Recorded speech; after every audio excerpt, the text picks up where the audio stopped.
¿Por qué los videojuegos actuales se sienten vacíos? Directo al grano, esto se debe a algo conocido como la paradoja de la abundancia.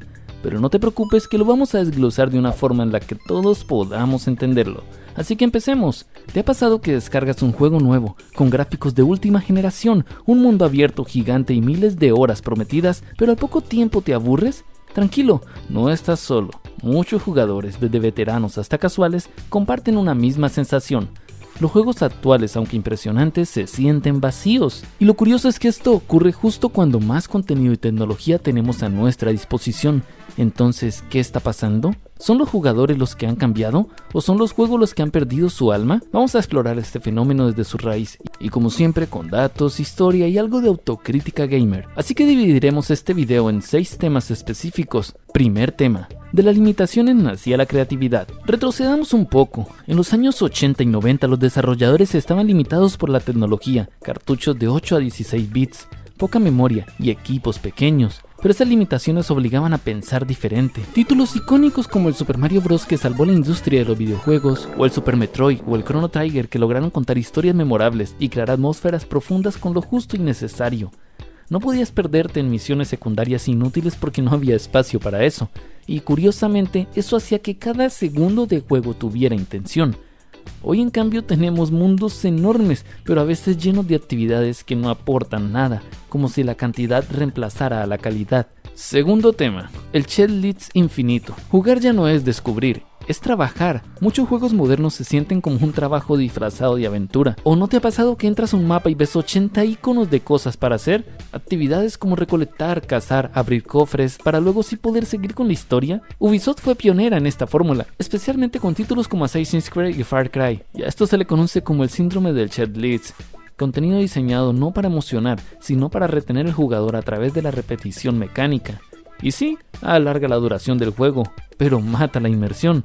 Y es aquí donde muchos jugadores sienten el vacío, no por falta de cosas por hacer, sino por falta de cosas que valga la pena hacer, ya que estas misiones secundarias se salen del hilo de la historia, solo para que el jugador sienta que el juego es más largo. Tercer tema, los juegos vistos como modelo económico.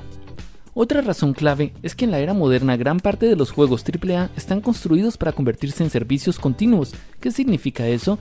Que el objetivo ya no es ofrecerte una experiencia redonda y cerrada, sino que sigas conectado el mayor tiempo posible, y si es pagando, mejor. Por eso muchos juegos se lanzan incompletos, con temporadas que se deben descargar más adelante o comprar por separado, y es ahí donde te van a intentar cobrar por eso. O incluso, ya se ha visto en los últimos años que te cobran por tener ropas distintas en el juego o armas increíbles, y cosas de este estilo hemos podido ver en juegos como Overwatch 2, FIFA Ultimate Team, entre muchos otros. Esto no significa que todo lo servicial sea malo, pero muchas veces el diseño se sacrifica en nombre de la retención, y esto genera una desconexión emocional.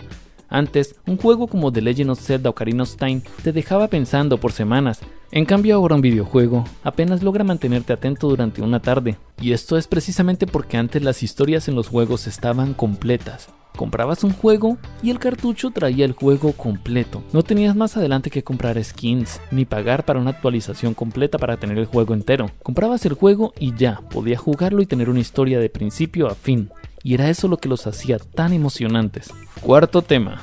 Gráficos de película, pero emociones vacías.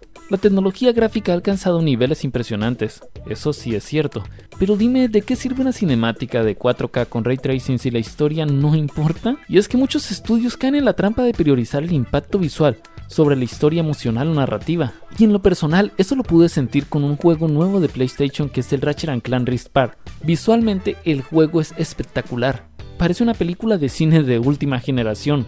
Los gráficos indiscutiblemente son geniales, pero la historia no te atrapa. Se siente vacío.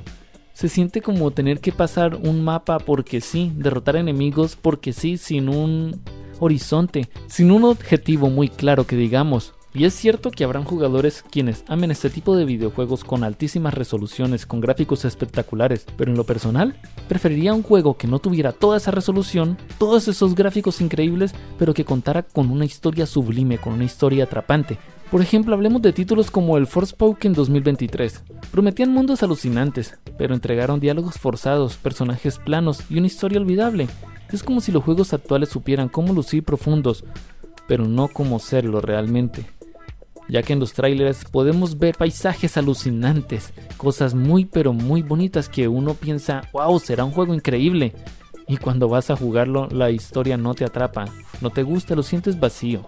Mientras tanto, juegos con gráficos modestos como el Undertale 2015 o Celeste 2018 logran conmover, motivar o atrapar con su historia. Incluso y si hablamos de juegos con gráficos aún más modestos como el de Legend of Zelda Breath of the Wild, sus gráficos no son lo más destacable del mercado. Sin embargo, el diseño de animación es bastante bonito, se siente como un mundo mágico, como si fuera caricaturesco, pero su historia es tan bella que te atrapa desde el primer momento y no te suelta hasta que lo termines. Quinto tema, el algoritmo de los juegos. Otra teoría de vacío moderno es que los juegos están diseñados por datos, no por pasiones.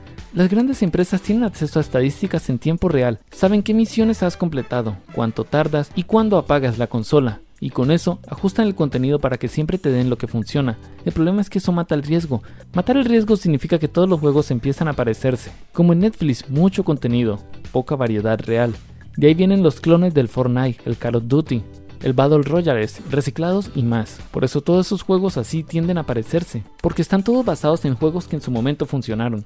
Pero si funcionaron era porque tenían esencia, tenían alma, tenían algo que contar. Pero las copias no la tienen, y si la tienen es la misma experiencia y un usuario no quiere vivir la misma experiencia en todos los juegos. Tema 6. ¿Y si el problema también somos nosotros los jugadores? Aquí va una autocrítica honesta. Nosotros también hemos cambiado. Muchos de nosotros jugábamos de niños o adolescentes con tiempo libre, asombro fácil y pocas referencias. Hoy de adultos estamos un poco saturados, somos más exigentes y muchas veces apurados. Queremos experiencias que nos conmuevan, pero no queremos dedicarles tiempo.